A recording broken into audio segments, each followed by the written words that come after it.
Assalamualaikum and a very good morning to all of you. Welcome to Rise and Shine only on 365 News with me Nadia Khan and Zohaib Hassan. अस्सलामुअलैकुम, आदाब अर्ज़, कैसी हैं आप? मैं बिल्कुल ठीक ठाक है ना। पहले हमने बात करनी है डोनाल्ड ट्रंप के बयानात और इसके साथ साथ फिर उसके बाद ईरान के बयानात, और इसी असना में इसी बीच एक बड़ा मुआहदा हुआ है पाकिस्तान, सऊदी अरेबिया और तुर्की। इन तीन बड़े ममालिक का मुआहदा हुआ है, और ये मुआहदा क्या है, इस पर बड़ी सवालात उठना दिया। तो इसके अगर मैं एक पंच यानी इसकी या फिर इसका जिस्ट आप पूछूं कि क्या, क्योंकि तकलीफ भी है ना बहुत सारे मुल्कों को, आपको पता है उनको तकलीफ भी बहुत सारे तो नहीं, लेकिन खासतौर पे हमारे नेबर मुल्क इंडिया को जब उनकी न्यूज़ वगैरह मैं देखती हूँ जिस तरह वो इसको प्रेजेंट कर रहे हैं अगेंस्ट ईरान, ये पता नहीं क्यों ऐसे कह रहे हैं, खैर हमें पता है क्यों कह रहे हैं, लेकिन मकसद ये है कि इसको आप बनाते ऐसे नेगेटिव उसमें है। हालांकि ये तो कितना अच्छा, इतनी अच्छी ये डेवलपमेंट है और नाम कितना अच्छा है कि जी मक्का डिफेंस एग्रीमेंट, और अभी इसमें 3 ममालिक हैं। मुझे लगता है बहुत जल्द दूसरे ममालिक भी आएंगे, और जब एक टाइम पे इंशाल्लाह ये चीज़ें सॉर्ट आउट होंगी तो ईरान भी इसका मेंबर हो सकता है। बिल्कुल, व्हाई नॉट। और मक्का तो देखें हब, वो अमन का हब है और वो अच्छा एक मैसेज गया। और एक और चीज़ इसमें, यानी ये बार बार इस बात को कहा जा रहा है, और हमारे इसहाक़ साहब ने भी यही कहा कि भाई किसी पर attack, not to attack anyone. ये मुआहिदा जो है ना, इसको ये ना समझाया कि इस पर ये एक डिफेंस मुआहिदा, डिफेंस बचाव का मुआहिदा, और इस बचाव के मुआहिदे में रीजन के दीगर ममालिक भी शामिल हो सकते हैं। तो इट्स नॉट अगेंस्ट ईरान, ये तो कैटेगोरिकली बात है, क्योंकि पाकिस्तान के ताल्लुकात ईरान के साथ अच्छे, तुर्की के ताल्लुकात ईरान के साथ अच्छे, सऊदी अरब के भी कोई ऐसे बुरे ताल्लुकात नहीं है, कोई कॉन्फ्रंटेशन उस तरह की नहीं है। और रिस्ट्रेंट का मुजाहरा जो सऊदी अरब ने किया है, बहुत ही ज़बरदस्त तरीके से डील कर रहा है सऊदी अरब। तो आप ये ना समझे कि ईरान के अगेंस्ट। मैं सोच रही थी कि सऊदीया being one of the wealthiest countries in the world, Turkey जो कि वेपन्स वगैरह, ये ड्रोन्स वगैरह की टेक्नोलॉजी, ये मैन्युफैक्चरर्स हैं, और एक हम best army in the world, one of the best आर्मीज in the world, ये एंड न्यूक्लियर पावर, जब ये तीनों चीज़ें मिलती हैं तो क्या मैं कहती हूँ ये ज़बरदस्त एक स्ट्रेंथ है, एक पावर है कि मजाल है कि फिर कोई और मुल्क इन तीनों ममालिक की तरफ आंख उठा के देख सके। बिल्कुल, अब देखिए इसमें सवालात यही है कि क्या अमेरिका को ये इस मुआहदे से मुतालिक पता है पहले से, या अमेरिका के क्या तहफ़्फ़ुज़ात हैं भी या नहीं भी हैं। इसराइल के अपने तहफ़्फ़ुज़ात इस पर हो सकते हैं, ईरान के अपने तहफ़्फ़ुज़ात इस पर हो सकते हैं, लेकिन इस सब कुछ में हम जैसे डॉट्स कनेक्ट करते हैं तो ये ज़रा कंसर्न्स हमारे थोड़े से, अब कंसर्न्स की थोड़ी सी बात करें। कंसर्न्स क्या है कि यमन में अंसारुल्लाह के जो हुसी हैं वो यमन की फ़ौज पर हमला कर रहे हैं, और इससे पहले भी हमला हुआ था, 45 फ़ौजी उन्होंने मार दिए थे। अब फिर कल हमला किया गया और उसमें भी जानी नुकसान हुआ है। एक तो यमन में एक कॉन्फ्लिक्ट चल रहा है। अब आपको पता है कि यमन में हूसियों की सपोर्ट कौन कर रहा है, और वो जो फ़ौज है यमन की हुकूमत है उसकी सपोर्ट कौन कर रहा है, ये सबको पता है, मालूम। दूसरा एक और जो इग्नाइटिंग पॉइंट हो सकता है वो बाबुल मंदब हो सकता है। बाबुल मंदब पे भी 14 मुल्कों का मुआहिदा किया है सऊदी अरब ने, ताकि स्मूथली वहाँ से जो है ना शिप वेसल्स की आमदोरफ्त हो। लेकिन बाबुल मंदब पे भी हूसी हमला कर रहे हैं और उसको कैप्चर करने की कोशिश की जा रही है। तो यहाँ से ये दो इग्नाइटिंग पॉइंट हैं। अच्छा, और हमें कुछ जल्दी से बता दें आप, वन लाइनर और क्या क्या है शो पर? भाई अभी क्या बताएंगे, हमारे गेस्ट वेट कर रहे हैं, मैं उनसे डायरेक्ट बात करते हैं, हमने आज अपनी बातें बहुत कर ली। जी, air commander retired Khalid Chishti साहब ने हमें ज्वाइन किया है, डिफेंस एनालिस्ट हैं। खालिद साहब अस्सलाम वालेकुम, गुड मॉर्निंग, कैसे हैं? Good morning sir. जी अस्सलाम वालेकुम जी, आप दोनों को भी, और वेलकम बैक नादिया साहिबा, और जोएब शुक्रिया आप दोनों ने बुलाया sir. Thank you sir. Sir मुझे ये पहले इसकी मुआहदे की बात करते हैं। ये आम मुआहदा, बहुत से लोग इस बारे में बहुत सी बातें कर रहे हैं, लेकिन पहले मेरा तो दिल ये चाह रहा है कि ये जो यमन में जो हमले हो रहे हैं उसी हमले कर रहे हैं, और ये बाबुल मंदब है, इससे कैसे रिलेटेड है ये मुआहदा, और यहाँ कितना वॉचफुल रहने की ज़रूरत है हमें भी, तुर्की को भी, सऊदी अरब को भी? जी, इसमें कोई शक नहीं है, और आपने बड़ा अच्छा इंट्रोडक्शन में कहा कि ये मुआहदा किसी के खिलाफ नहीं है, और जाहिर है खास तौर पर ऑफेंस के लिए नहीं है, ये डिफेंस के लिए है। ये जो प्रॉक्सीज देख रहे हैं आप, ह्यूतीज को देख रहे हैं, ये एक स्टैंड लोन जरूर एक है, लेकिन वो तो हम तीनों मुल्कों को, तुर्की, पाकिस्तान और सऊदी अरब को, इस तरह की प्रॉक्सीज का वन वे और दी अदर अपने अपने बॉर्डर्स पर कॉन्फ्लिक्ट का और प्रेशर्स और चैलेंजेस का सामना है। पाकिस्तान को ईस्टर्न साइड पे है, तालिबान की साइड पे है, टीटीपी है, बीएलए है, इसी तरह सऊदी अरब के चैलेंजेस है, खासतौर पे हुतीज को, और ईरान के अलावा जो दूसरी तरफ मसले रहे हैं, जो आप जिसकी तरफ आप इशारा कर रहे थे कि ईरान सपोर्ट करता रहा है या सिंपैथीज रही है, तुर्की को भी इस तरह के मसले रहे हैं। तो ये सारे मेरा ख्याल है एक स्टैंड लोन ही अभी देखे जाने चाहिए। अभी हमें देखना चाहिए बिगर लेवल पर कि ये मुल्क जब इकट्ठे हुए हैं ये अपनी अपनी स्ट्रेंथ लेकर आए हैं। आमतौर पर इस तरह का मुआहदा होता है वो खौफ से सिर्फ होता है, स्ट्रेंथ नहीं होती, कॉमन ग्राउंड्स नहीं होते। 4 एक क्राइटेरियाज होते हैं कन्वर्ज करके जब मुल्क आते हैं। नंबर 1 वो होता है कि आपकी नेशनल इंटरेस्ट कन्वर्ज करती हैं, नंबर 1। नंबर 2, आपकी थ्रेट परसेप्शन में एक एलिमेंट ऑफ कॉमनैलिटी है, यानी कि आप थ्रेट परसीव करते हैं किस तरह की हो सकती है। तीसरा एक बड़ा इंपॉर्टेंट होता है जो मैं पहले अर्ज कर रहा था कि अपनी स्ट्रेंथ आप क्या कंट्रीब्यूट करेंगे। ये आमतौर पर मुख्तलिफ जो ममालिक करते हैं वो कोई ना कोई कमजोरी कवर करते हैं एक दूसरे की। यहाँ पे अल्हम्दुलिल्लाह स्ट्रेंथ कन्वर्ज करेंगी और वैल्यू ऐड करेंगी। और चौथा क्राइटेरिया ये होता है ऐसे मुआहदों में कि आप रिलायबल हैं, अगर बुरा वक्त आएगा इस पैक्ट के अप्लाई करने का तो कहीं बैक ऑफ तो नहीं कोई मुल्क करेगा। वो भी अल्हम्दुलिल्लाह तीनों टेस्टेड हैं। जो तीनों मुल्कों की स्ट्रेंथ है वो देखिए, तुर्की इस वक्त one of the most modern मुल्क है डेवलप्ड मिलिट्री हार्डवेयर के पॉइंट ऑफ व्यू से पूरे मुसलमान में, और उसके साथ पाकिस्तान भी है। अब मैं मिसाल से जाहिर कर देता हूं कि तुर्की बुनियादी तौर पर 25 साल में पिछले उसने अपनी डिफेंस इंडस्ट्री को 20 गुना अपग्रेड किया है। यानी ईयर 2000 में इसकी जो मिलिट्री इंडस्ट्री थी वो सिर्फ थी $1 बिलियन की, और तकरीबन $200 मिलियन सिर्फ ये एक्सपोर्ट करता था मिलिट्री हार्डवेयर, सिर्फ मिलिट्री हार्डवेयर।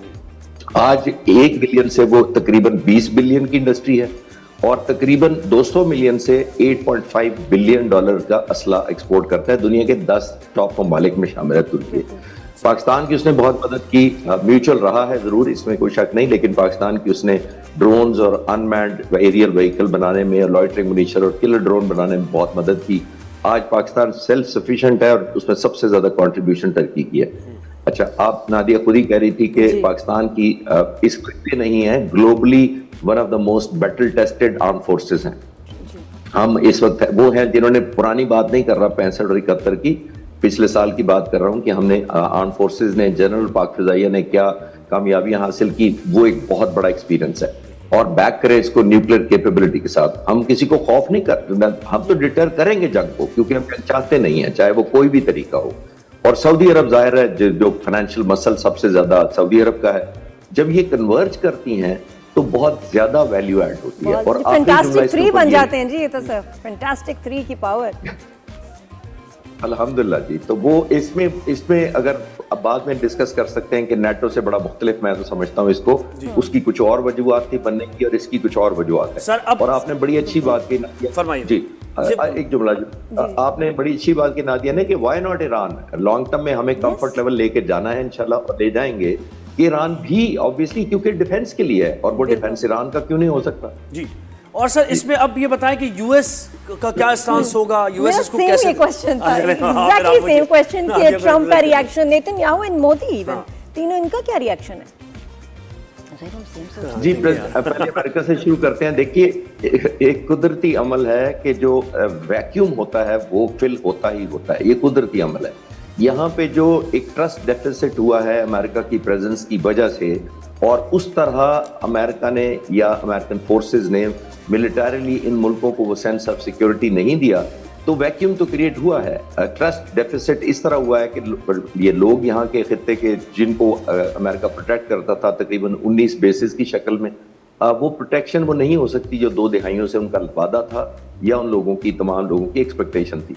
तो जाहिर है जब ये वैक्यूम क्रिएट होता है और एक एलिमेंट ऑफ अनसर्टेनिटी पे दुनिया नहीं रहती, आप ऑल्टरनेट पर जाते हैं। इसीलिए हम समझ रहे हैं और सोचते भी हैं कि और मुल्क भी शामिल होंगे। एक तो ये है, हिंदुस्तान का डेफिनेटली ये है कि कहने की जरूरत नहीं, आपने जब हंसे तो मुझे समझ आई कि क्या रिएक्शन होगा।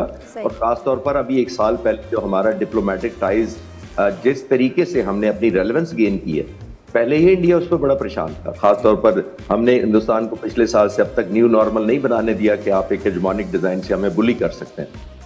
अब हमारा जो मैंने कहा कि एक टेक्नोलॉजी, देखिए तुर्की हमारा पहले भी करता है, अब बहुत अरसे से करता है। मैंने वॉर कोर्स किया टर्की में, मैं टर्किश लैंग्वेज में, अभी पिछले साल 2 साल पहले पायलट्स आए थे यहाँ पे, एक एक्सरसाइज इंडस शील्ड हुई थी, पाक फिजाइया ने की थी, उसमें 26 मुल्कों ने हिस्सा लिया था। तो उनमें टर्किश पायलट्स भी थे। मुझे एजाज हासिल हुआ, मुझे इजाजत मिली वो अटेंड करने की एज एन ऑब्जर्वर। तो मैं गया था, तो मैं टर्किश पायलट से टर्किश लैंग्वेज में बात कर रहा था। तो मैंने उनसे पूछा, ये पाक फिजाइया की जो एक्सरसाइज तुम आए हो तो वहां से, तो कैसी लगी तुम्हें? तो वो पायलट F-16 का पायलट था, उसने अमेरिका में भी एक्सरसाइज की थी। तो उसने कहा कई जगहों पर आपकी एक्सरसाइज अमेरिकन एयरफोर्स के साथ जो एक्सरसाइज हम करते हैं उससे ज्यादा टफ और रियल वॉर लाइक सिनेरियो के करीब है।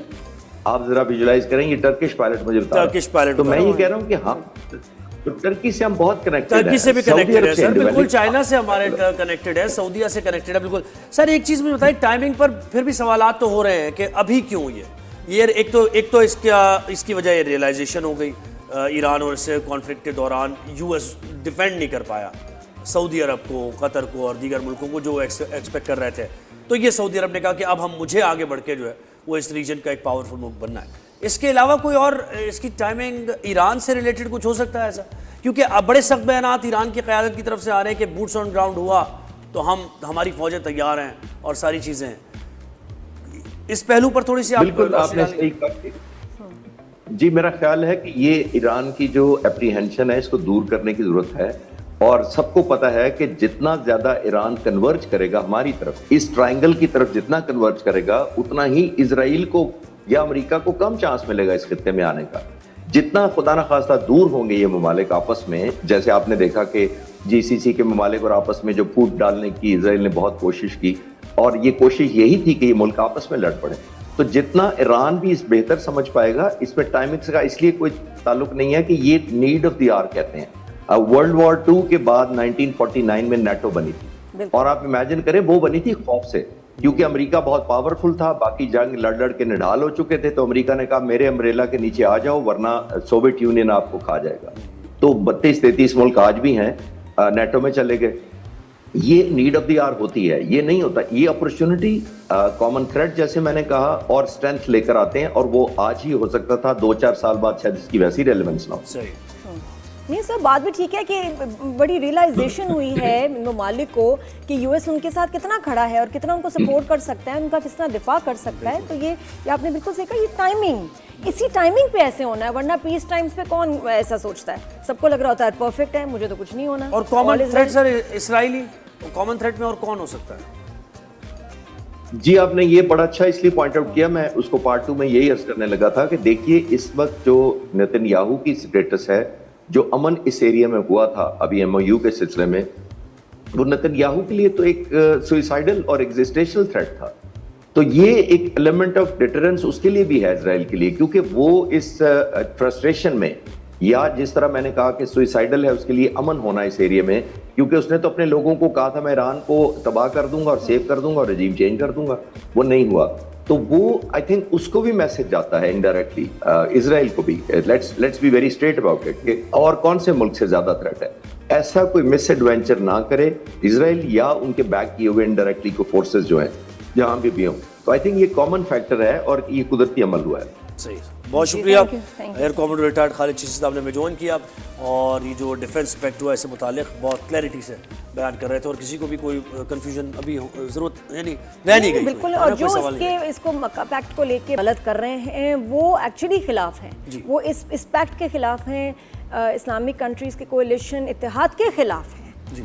तो इसलिए बातें क्लियर हो जाती है। और आप भी ऐसी कोई चीज़ को खबर वगैरह ऐसा कभी शेयर ना करें, फजूल में तज्जिया ऐसे पेश करना ये भी गलत है कि जी आप कुछ गलत, आपको दिल में तो सबको हमको पता ही है ना, तो क्यों शेयर करते हैं? अरे मैं शेयर कर दूं, क्या मिल रहा है आपको? कुछ भी नहीं। तो गलत खबर, गलत बात बिल्कुल भी शेयर ना। बहरहाल मुस्लिम उम्मा का यूनाइट होना शुरू तो हुआ है ना, ये फखर की बात है, और बिल्कुल दूसरी और कोई बात है ही नहीं। ये बड़े इस वक्त जो है ना हमारे लिए बड़ी फखर की बात है। एक ब्रेक लेते हैं, ब्रेक के बाद वापस आएंगे, कहीं जाना नहीं। फैंटास्टिक 3 जी जी, फैंटास्टिक 3 आपको याद आ गया।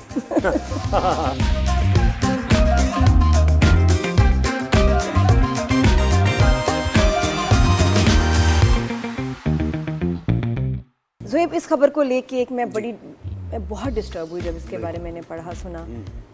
असल में बिल्कुल सभी इसको रिपोर्ट कर रहे हैं, और मुतज़ाद आपको पता है ना कि सोशल मीडिया पर हर तरह की खबर आ रही है। अब वो ऑथेंटिकेट किए बगैर भी सोशल मीडिया की खबरें, कुछ चैनल भी इस तरह की खबरें चला रहे हैं। तो हम we are jumping to the conclusion बहुत अर्ली। मैंने इसको थोड़ा सा इसको देखा, इस खबर को ऐसे, जो इन्वेस्टिगेशंस हो रही हैं उनको होने दें, आप उस पर असरअंदाज होने की कोशिश ना करें। ये पहला मेरा मशवरा है। मीर रज़ा मर्डर केस के बारे में, मीर रज़ा मर्डर केस की बात, सुसाइड नहीं मर्डर केस ही कहेंगे जी। तो ये कि हम आप नतीजे तक पहुंच रहे हैं। अभी लॉ इन्फोर्समेंट एजेंसीज, गिरफ्तारियां होनी हैं, जो कुछ भी होना है, इन्वेस्टिगेशन होनी है, एविडेंस कलेक्शन होनी है, उसको फिर कोर्ट में पेश करना है, सारे मामला अदालत में चल रहे हैं, जजेस सारे। तो इससे पहले आप जो है कोशिश ना करें। सिंध हुकूमत ने अब, क्योंकि तशवीश का इजहार किया जा रहा था उनके फादर की तरफ से भी और बहुत से हल्कों की तरफ से भी, तो सिंध हुकूमत ने इसमें ट्रांसपेरेंसी के लिए इस मर्डर केस की तहकीकात के लिए जुडिशल कमीशन बनाने का ऐलान कर दिया। ठीक है कि जुडिशल कमीशन बन जाएगा और फैक्ट्स पता चल जाएंगे कि है क्या, कौन जिम्मेदार है, किसने ये सब कुछ किया और क्या हुआ, कैसे हुआ। अच्छा, वज़ीर दाखिला ज़िया अंजार घर गए उनके, देखिए क्योंकि जब किसी का कोई जाता है ना प्यारा, तो वैसे ही ज़रा शुबात भी होते हैं, दिल दुखी भी होता है। आपको इंतज़ामिया जिस तरीके से आप एक्सपेक्ट कर रहे होते हैं, आपको इंतज़ामिया उस तरह काम करती नज़र नहीं आ रही होती, क्योंकि आपका नुकसान हुआ है, अल्टीमेट लॉस हुआ है। तो उनको ये कॉन्फिडेंस देने के लिए वज़ीर दाखिला पहुँचे और मेयर कराची पहुँचे, आप ये देख रहे हैं, और फातिहा खानी भी की गई और उनको बाकायदा यकीन दहानी कराई कि भाई जो भी इसमें मुलव्वस हुआ उसको करार वाकई सज़ा दी जाएगी। और मुतहर्रिक है एक्टिवली सिंध गवर्नमेंट और पुलिस, इस पे तमाम इदारे काम कर रहे हैं ताकि कातिल तक पहुंचा जाए और उसको सजा दी जाए। अभी ये सेकंड जो ये पोस्टमार्टम हुआ है वो बड़ा इंपॉर्टेंट है, उसकी जो फाइंडिंग्स हैं वो बहुत ही ज़रूरी है कि उसके बारे में आपको पता चले, क्योंकि उससे केस की नौइयत ही बदल गई है। बिल्कुल। अच्छा, वज़ीर दाखिला ये कह रहे हैं कि डॉक्टर समिया जो है उनकी वजह से हुकूमत पर शदीद तनकीद हुई है। इन्होंने पहले पोस्टमार्टम और इस पर बड़े तहफ़्फ़ुज़ात का इज़हार किया था, बड़े सवाल उठाए। तो ये सारे मामला हम जानेंगे केस कहाँ तक पहुँचा, हाँ, ये तहकीकात कहाँ तक। तो अली अकबर साहब चीफ से पूछते हैं, उनको पता होगा, चीफ हैं तो ब्यूरो के, तो उनके पास इंफॉर्मेशन होगी लेटेस्ट। तो Ali Akbar sahab, welcome to the show. Please बताइएगा, बड़ा डिस्टर्बिंग केस है ये। बिल्कुल, इसमें कोई दो राय नहीं। ज़ोएब, आपने जो अपने इंट्रो में बात की ना कि हमें बीइंग ए मीडिया, हम बिल्कुल वॉच डॉग तो हैं, लेकिन हमें किसी कंक्लूजन पे अर्लियर एज पॉसिबल नहीं पहुंचना चाहिए, ना ही हमें केस पे उस अंदाज से असंदाज होना चाहिए कि जिस तरह से हम देख रहे हैं कि सोशल मीडिया के थ्रू और मेन स्ट्रीम मीडिया के थ्रू हो रही है। बात तो अपनी जगह पे फैक्ट है, लेकिन इस केस में कोई नई चीज़ नहीं हुई है। हम इस कराची शहर में जहाँ रह रहे हैं वहाँ पर अगर हम देखें तो बुशरा जैदी केस से लेके मीर रज़ा के मर्डर तक आप देखें कितने ऐसे केसेस हुए जिसके अंदर सानिया बल्दिया भी शामिल है, मुस्तफ़ा वाला केस भी शामिल है जो अभी करेंसी के ऊपर हुआ था, जिसमें उस बॉडी के अपनी दोस्त को जला दिया उन्होंने। फिर उसके बाद आप देखें शाहरुख जतोई केस है, और इसी तरह से सानिया गुल प्लाजा जो अभी रिसेंटली 1 साल पहले हुआ है। इन सारे केसेस में जो एक कॉमन फैक्टर इस कराची शहर की बदकिस्मती है वो है निगलिजेंस। उसको आप क्रिमिनल निगलिजेंस भी कह सकते हैं, ह्यूमन निगलिजेंस भी कह सकते हैं। और जो बात आपने आखिर में कही कि ज़िया अंजार और IG साहब ने पुलिस सर्जन के पर एतराज़ उठाया और उन पर तहफ़्फ़ुज़ात का इज़हार किया कि उन्होंने क्यों मीडिया पर आकर ये सारी जो गफलत, जो निगलिजेंस हुई है ML बनाते हुए, पहली जो ML बनी है उसको पॉइंट आउट किया, बजाय इसके वो उस प्रोसीजर को ऑप्ट करती हैं कि जो सरकारी है, यानी वो विद इन द ऑर्गेनाइजेशन, क्योंकि वो खुद पुलिस सर्जन है, MLOs उनके अंडर में आते हैं, तो उनको चाहिए था कि वो पहले एतराज़ अपने इदारे के अंदर मूव करनी, लेकिन उन्होंने मीडिया का सहारा लिया, जिसकी वजह से सिंध गवर्नमेंट और हुकूमत जो है वो तनकीद का निशाना बनी।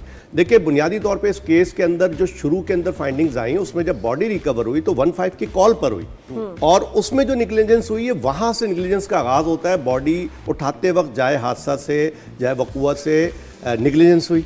किसकी तरफ से हुई? जाहिर बात है, जब बॉडी उठाने आते हैं वो नॉर्मल पुलिस जो है वो AD और चीफ और इस तरह की जो इदारे हैं उनको बुलाते हैं, वहाँ एविडेंस वेस्ट हुआ, ठीक है ना। उन्होंने उसको एक अनआइडेंटिफाइड बॉडी समझ के उस तरह से उठाया कि वहाँ पे बहुत सारी चीज़ें आपकी लूज हुई। देन अगेन जब उसकी ML बनी तो ML में भी उन्होंने अनआइडेंटिफाइड बॉडी के तौर पर उसको लिया और एक रूटीन का गन शॉट समझते हुए उसको किया। वहाँ से इंटेलिजेंस का आगाज़ होता है। और फिर वही वाली बात जो आपने आखिर में कही कि देखें, हर मजलूम को इंसाफ मिलना चाहिए। उनके साथ जुल्म हुआ है, मर्डर हुआ है, रीज़न कुछ भी है, किसी को भी कानून को हाथ में लेने की इजाजत नहीं है। अगर कोई भी मैटर निकलता है, उनका फैमिली मैटर निकलता है, लेन देन का मैटर निकलता है, किसी किस्म की भी कोई दुश्मनी निकलती, लेकिन अगेन किसी को भी ये इख्तियार हासिल नहीं है कि वो कानून हाथ में ले और खुद जाकर इस तरह से इस अंदाज से फैसला करे। बॉडी के साथ जो कुछ हुआ, जो आपने अभी खुद देखा भी, जो रिपोर्ट्स आई थी इब्तदाई तौर पर कि उस पर जो है कुछ केमिकल्स डाले गए, उसकी शनाख्त मिटाने की कोशिश की गई। फिर अभी जो सेकंड जो पोस्टमार्टम हुआ है उसमें जो उन्होंने रिपोर्ट दी उसके अंदर उन्होंने बोला कि कुछ ऐसा माया, कोई ऐसा लिक्विड भी उसकी बॉडी से निकाला गया है कि जो कि उसकी बॉडी का हिस्सा नहीं था। ये क्या हो सकता है? अब इस सिचुएशन में वालिद कह रहे कि यहाँ तक जी बिल्कुल फेल था। तो अब वो आई डोंट नो एग्जैक्टली कि उसके साथ जब उसे टॉर्चर किया गया है तो टॉर्चर में उसके साथ कोई उसको केमिकल पिलाया गया है, क्या हुआ है।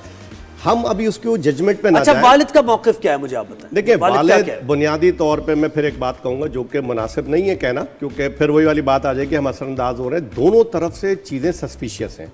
गवर्नमेंट के एंड पे निगलिजेंस हुई जिसकी वजह से वो केस टेंड कर रहा था टूवर्ड सुसाइड। देन जब फाइंडिंग सेकंड पोस्टमार्टम में आई कि जी ये सुसाइड नहीं है, मर्डर है, तो उन्होंने एफआईआर को भी चेंज किया, उसमें दफात भी चेंज की और टीम भी चेंज कर दी।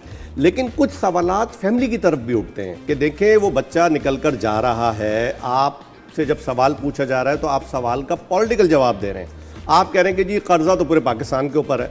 नहीं, ऐसा नहीं है। अगर आपका बेटा गया है तो आप प्लीज़ रियल फैक्ट्स बताएं कि क्या, ताकि मुजरिम तक पहुंचा जा सके। आप हेल्प आउट करें, आप उसको पॉलिटिकल जवाब देके आप इग्नोर ना करें। आपका बेटा जाता है, अपने गार्ड का वेपन उठाता है, इट्स मीन कि समथिंग ही नोज, उसको पता था कि मैं कहाँ जा रहा हूँ और क्या करने जा रहा हूँ। फिर एक गेस्ट हाउस का जिक्र आ जाता है बीच में, वहाँ तक जाते हैं। अभी देखें वही वाली बात है, हमने सारी चीज़ें कंक्लूड कर ली। इस बॉडी से जो सेकंड पोस्टमार्टम हुआ है उसमें 17 सैंपल्स लिए गए। मैं देख रहा हूँ बाज़ मीडिया चैनल्स चला रहे हैं, तेज़ाब शर्ट पे था, पसीना शर्ट पे था, फॉरेंसिक। मेरी बात हुई जामा कराची फॉरेंसिक लैब में अपने सोर्सेज से, उन्होंने टोटली डिनाइल कर दिया। कहना ये किस तरह की चीज़ें मीडिया पे चल रही हैं, ना हमारे पास ऐसा कोई सैंपल आया है और ना ही हमने ऐसी कोई रिपोर्ट दी है। हमारे पास सिर्फ और सिर्फ जाए हादसा से मट्टी, घास फूस और वो जहाँ पर ब्लड था वो पीसीस आए थे और खोल आया है, उसको हम एग्जामिन कर रहे हैं। उसकी एग्जामिनेशन में ये बात साबित हुई कि टॉर्चर तो हुआ है। जी टॉर्चर हुआ है, ये शदीद पोस्टमार्टम पे बिल्कुल है, टॉर्चर भी हुआ है और मर्डर भी है, क्योंकि जो एंट्री और एग्जिट ऑफ बुलेट है ना, वो उस पहली वाली एमएल रिपोर्ट में जो लिखा था वो लिखा हुआ था कि फ्रंट से। और वो तेजाब की जो बात हो रही है वो उसके वो कपड़ों से अभी देखें, अभी ये मैं वही बताना चाह रहा हूं कि 17 सैंपल्स हैं, इब्तदाई पोस्टमार्टम रिपोर्ट आई है, हमें जल्दी नहीं करनी चाहिए। अभी केमिकल एग्जामिनेशन होना है, अभी डीएनए होना है। आज डीएनए बायोलॉजिकल सैंपल जो बॉडी से लिया गया अभी तक गया नहीं है वो फॉरेंसिक लैब, आज जाना है वो, आज वो जाएगा। देन वो उनके पेरेंट्स को बुलाएंगे, उनका डीएनए लेंगे, डीएनए मैच होगा। डीएनए मैच होने के बाद ये साबित होगा कि ये बॉडी अली रजा की है कि नहीं है, ठीक है। फिर उसके अलावा दीगर केमिकल एग्जामिनेशंस में ये बात आएगी कि भाई ये जो क्या नाम है, जो बात कही जा रही कि तेजाब था, उसकी क्या बॉडी में क्या केमिकल्स थे, क्या सूरत हाल थी, तो वो चीज़ें अभी टाइम लेंगी। हम अभी क्यों कंक्लूड कर रहे हैं केस को, लेट्स। तो अली ये बताएं, ये जो सिंध हुकूमत ने जुडिशल कमीशन बनाया है ये अब क्या करेगा? देखिए जुडिशल कमीशन के हवाले से जो पहली बात जो है वो महकमा दाखिला की सिंध की जो चेयरपर्सन है फरियाल तारपुर साहबा, उन्होंने सीएम को एक रिकमेंडेशन दी थी कि इंसाफ की फराहमी के लिए जुडिशल कमीशन बना दिया जाए। और फिर उसके बाद आपने जैसा कहा कि ज़िया अंजार कल रात गए, महकमा वज़ीर दाखिला जो है हमारे सिंध के, उनके साथ मेयर भी गए और उनके पेरेंट्स को उन्होंने बोला कि जी हम जुडिशल कमीशन तश्कील दे रहे हैं। लेकिन उनके जो लॉयर हैं जबरान नासिर साहब, उन्होंने रात गए, ट्वीट किया अपना, यानी एक्स पे एक मैसेज दिया और उन्होंने कहा कि ना फैमिली ने ये रिक्वेस्ट की है जुडिशल कमीशन बनाने की, और ना हम समझते कि इस वक्त जुडिशल कमीशन बनाने की कोई ज़रूरत है। तो जुडिशल कमीशन की इस वक्त फ़िलहाल ज़रूरत नहीं है। ये फैमिली ने अभी उनके अपने लॉयर के ज़रिए से ये क्लियर किया कि नई जो तफ्तीशी टीम बनी है जिसको हेड करें डीआईजी क्राइम्स आमिर फारूकी साहब, उन पर उन्होंने एतमाद का इज़हार किया। कि सिंध गवर्नमेंट ने ये जुडिशल कमिशन बनाने का क्यों ऐलान किया? बुनियादी तौर पे देखें क्योंकि सोशल मीडिया के ज़रिए और मीडिया के ज़रिए इतनी ज़्यादा फेक इंफॉर्मेशन, इस तरह की इंफॉर्मेशन दी जाने लगी। खुद हमारे इंफॉर्मेशन मिनिस्टर शजील मेमन साहब, उनके बेटे को इन्वॉल्व करने की बातें की गई। उन्होंने एनसीसीआई की तरफ जाके एप्लीकेशन दी कि भाई ये इस तरह से सोशल मीडिया पे बातें चल रही, ना उनका उस गेस्ट हाउस से कोई ताल्लुक है, ना ही उसमें कोई उनकी इन्वॉल्वमेंट है। लेकिन सोशल मीडिया पे ट्रांसपेरेंसी के लिए, यानी ट्रांसपेरेंसी के लिए, ताकि जो एक एतमाद का फुकदान, पहली पोस्टमार्टम गलत रिपोर्ट नेग्लिजेंस की जो बनी है गवर्नमेंट और उनकी फैमिली के, विक्टिम की जो फैमिली है उसके दरमियान खराब हुआ, उसकी ब्रिजिंग के लिए। तो वालिद इस पर एग्री क्यों नहीं कर रहे? अभी जो उनके लॉयर उन्होंने कहा इस स्टेज पर हम नहीं समझते कि अभी हमें ज़रूरत है कि जुडिशल कमीशन बनाया जाए। जो फाइंडिंग, जो ये नई तफ्तीशी टीम बनी, हमें इस पर एतमाद है, आमिर फारूकी साहब पर एतमाद है, उनकी टीम पर एतमाद है और उनको तफ्तीश करने दी जाए। अगर हम ऐसा समझते हैं आगे चल के कि जुडिशल कमीशन बनाया जाए तो हम खुद रिक्वेस्ट करेंगे गवर्नमेंट से कि बनाया जाए। ताहम गवर्नमेंट ने इनिशिएटिव लिया है, वज़ीर दाखिला ने कहा है, आज इसका ज़्यादा इम्कान है कि सिंध गवर्नमेंट अपना अदालत की रजिस्ट्रार को एप्लीकेशन भेजेगी कि भाई ये कमीशन बनाया जाए, उसके TORs बनेंगे, उसकी फिर डिटेल्स बनेंगी। लेकिन अब इस सिचुएशन में कि जब रात गए उनके लॉयर ने कहा है कि हमें ज़रूरत नहीं है, गवर्नमेंट क्या डिसीजन ले, फिलहाल अभी तक कोई ऐसा डिसीजन सामने नहीं आया कि जुडिशियल कमीशन बनेगा या नहीं बनेगा।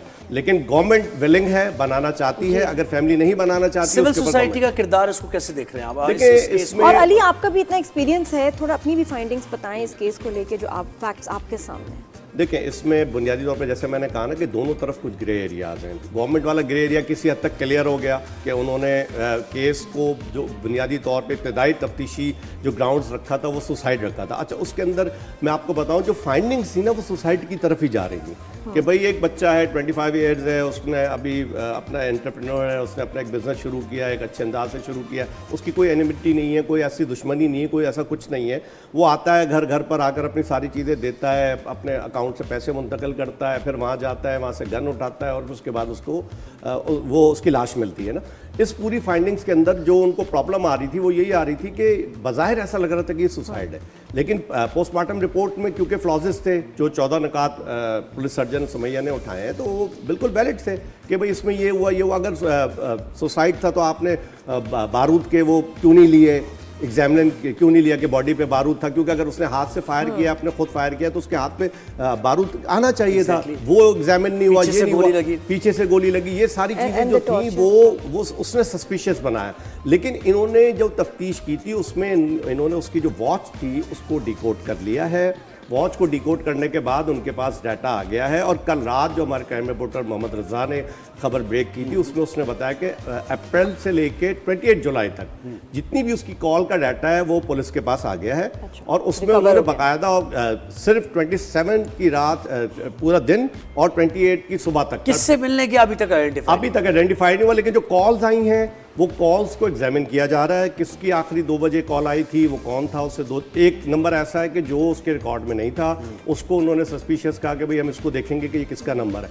लेकिन बार बार जो तफ्तीशी अफसरान है उनका भी यही कहना है कि पुलिस क्या बता रही है, जगह वही है, जगह वही है। अभी तक तो जहां से बॉडी मिली है वो यही कह रहे हैं, लेकिन अभी ये कंफर्म नहीं है कि आया मर्डर उसी स्पॉट पे हुआ है या कहीं और टॉर्चर करने के बाद उसका वहां मर्डर हुआ और बॉडी वहां फेंकी गई है। तो ये अभी मामला हल होना है, इसलिए उनको डाटा चाहिए, पुलिस को टाइम चाहिए। ये एक देखिए 2 एंगल हो गए ना। एक तो ये एंगल हो गया कि जो पोस्टमार्टम हुआ उससे 17 सैंपल्स लिए गए, उसका फॉरेंसिक होना है, DNA होना है, उससे रिपोर्ट आनी है। दूसरी तरफ पुलिस के पास जो एविडेंसेस हैं, जो उनके पास डाटा आया है, जो उनके पास उसकी बॉस से उसके फ़ोन से डाटा आया और मजीद उस डाटा पे वो काम कर रहे हैं, देन उनको लीड्स मिलेंगी।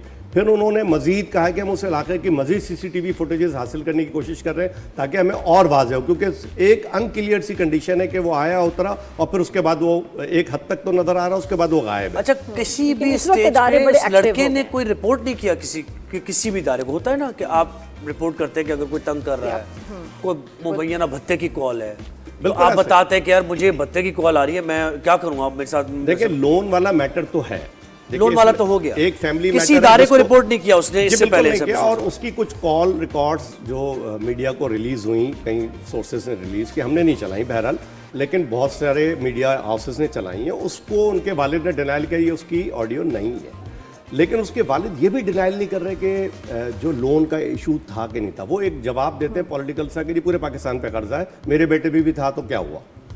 तो ये चीजें ऐसी हैं कि नहीं, आप क्लियर करें ताकि आप पता तो चले कि मैटर क्या है। वालिद तो देखें उसके वो तो उसके सुसाइड को वो कर रहे हैं ना, डिनाई कि सुसाइड नहीं की, और वो नजर भी आ रहा है एविडेंस कि सुसाइड नहीं है।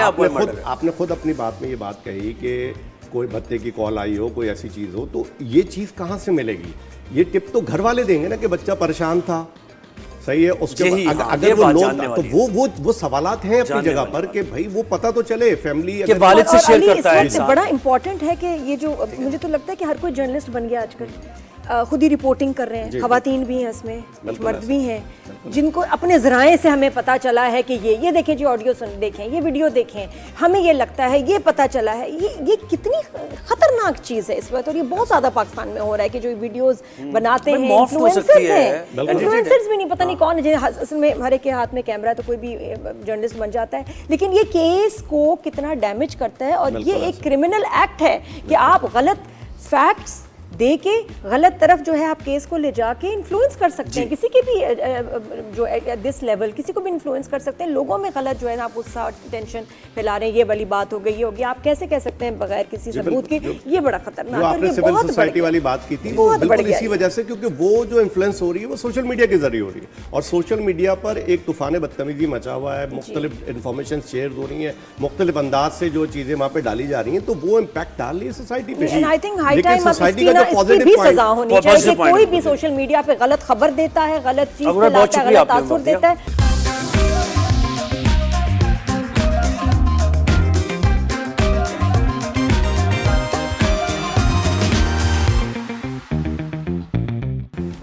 After the break, good morning everyone. Good morning. बड़ी छोटी बड़ी खबरें हैं जो हम दे चुके हैं और इसे उसका फॉलोअप भी दे रहे हैं। आपको क्या पता कि क्या क्या हो चुका है? मुझे बताओ महंगाई का क्या सीन है, प्राइसेस बढ़ी हैं, कम हुई हैं? 2 हफ्ते से मैंने तो भी पेट्रोल गाड़ी में नहीं भरवाया, मैं थी नहीं यहाँ असल में अभी तो ये सूरत हाल है कि तज्जियाकारों के तज्जिए ना बस समझ नहीं आ रही उन्हें भी, तज्जियाकारों को क्या बताएं।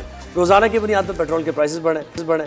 अब ये जो स्ट्रेट ऑफ हॉर्मस थोड़ी सी खुली है तो इसके बाद मामूली इजाफा हो रहा है, पहले ज्यादा हो रहा था। 84 पर डॉलर फी बैरल ब्रेंट क्रूड ऑयल आ गया और इसकी वजह से मुतासिर हो रही है हमारी क्या रेट चल रहा है इस वक्त?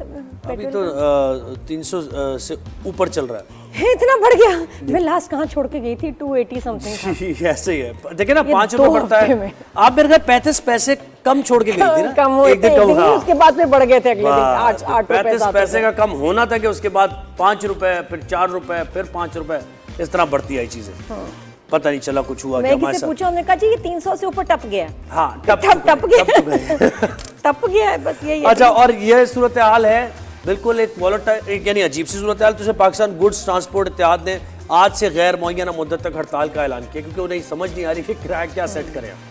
जब पेट्रोल हमें रोजाना की बुनियाद पर इतना कम बल्कि ज्यादा ही मिल रहा है, तो हम किराया कैसे सेट कर सकते हैं? और बात उनकी सही है। और फिर पैसेंजर्स बहुत खफा होते हैं, वो लड़ने शुरू हो जाते हैं कि भाई अभी कल तुमने इतने पैसे लिए, आज तुम ये ले रहे हो, तो उनसे भी उनका भी जवाब देना, लड़ाइयों का हो जाना बड़ा मुश्किल है। देखिए ना, अगर 10 रुपए बढ़ जाए फर्ज करें, तो 10 रुपए तो बढ़ गए, उन्होंने तो खरीद लिया 10 रुपए महंगा, अब वो किराए में तो बढ़ाएंगे ना। लोग लड़ते हैं, आप सही कह रही है। यहाँ जो है ना डेली नादिया खान जैसे लोग होते हैं तो फिर पीछा करते हैं। अच्छा, फिर कुछ बस वाले होंगे जो अगर पैसे कम हुए तो उन्होंने कम नहीं करना, उन्होंने ज्यादा ही रखना है। तो ये बहुत बड़ी बहस अब जो होगी ना बार बार होगी जी। अच्छा जी, और एक और खबर आपके लिए, बड़ी अच्छी खबर। नेपरा ने मुल्क भर के लिए बिजली फी यूनिट 75 पैसे महंगी कर दी, यानी तकरीबन 1 रुपए। अच्छा, मैंने कहा तुम कहोगे सस्ता, ज़ोहैब कोई अच्छी खबर है? मैंने कहा जिस तरह बोला ना कि अच्छी खबर है, ये तो मैं 75 पैसे महंगा हो गया है। अब देखें बिजली कहाँ पहुंची। मैं 1 साल बाद नहीं आई, मैं 2 हफ्ते बाद ही आई हूँ। मतलब क्या हो गया ऐसे 2 हफ्ते में? क्या हुआ क्या है इतना महंगाई हो गई? अच्छा, और स्टील के लिए तो 5 रुपए कर दिए महंगे भाई। आप तो कम है फिर भी, डोमेस्टिक के लिए तो कम है, जो कमर्शियल सारिफीन है 5 रुपए महंगी की है स्टील मेकर्स के लिए, तो वो एक बड़ा मसला हो गया। अच्छा, और एक और चीज हो गई है, और एक और अच्छी खबर आपके लिए। 3 रोज अच्छी से तुम्हारा मतलब क्या है? अच्छी खबर है कि दिल थाम ले। 3 रोज में सोने की फी तोला कीमत 26,400 रुपए का इजाफा हुआ, सिर्फ 3 दिन हो गया। चलो, 26,400 रुपए इजाफा। अब क्या करना है आपने इस बारे में? खरीदना है, नहीं खरीदना, क्या करना है? आगे और बढ़ेगी। हमने तो गोल्ड खरीदे पे भाई अरसा ही हो गया, सदियां ही हो गई। जो शादी पे खरीदा बस वही है, क्यों खरीदें? लेकिन ये कि महंगाई हो गई है। 2 हफ्ते में ना ज़ोहैब इतने में कहा था संभालना जरा पीछे चीजें देख लेना थोड़ा। मैं क्या तज्जिया खार नहीं संभाल पा रहे थे, उन्हें नहीं समझ आ रहा। कह रहे ज़ोहैब यार तुम जो सवालात कर रहे हो हमें नहीं समझ आ रहा, हम क्या जवाब दें इसका?